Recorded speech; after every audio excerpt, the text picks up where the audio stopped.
Good day. Ito po si Sir Danny Abad, one of the pioneering na public calling office na operator dito sa Barobo. He started with Payantel, sir, no? And then RCPI. And sa ngayon, Smart Talk operator natin dito sa Barobo. So, tatanungin natin si Sir Danny kung ano yung masasabi niya tungkol sa if we are going to put up an internet cafe dito sa Barobo, sir, sa tingin nyo, mag-click-click ba talaga or may mga subscriber kaya tayo or mga gagamit? Tungkol sa internet cafe, actually may internet cafe na dito dati.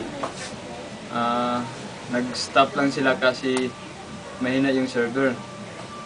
Hindi nila makaya yung mga pumupunta na marami, hindi nila ma-serve lahat kasi mahina yung server nila.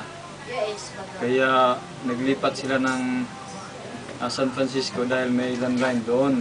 Tungkol sa kung kikita ba, siguro kikita kasi marami naman silang customer na nakikita kung pumupunta. So, ibig mong sabihin, sir, ang problema at that time is the internet service provider. Oo, kasi Pero kukuha na sila sa VSAT.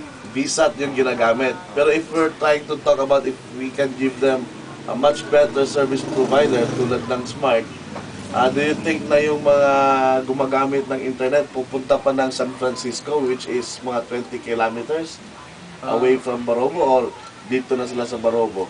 Siguro hindi na sila magpunta pa doon na ano pa sila ng 50 pesos back and forth na pamasahe.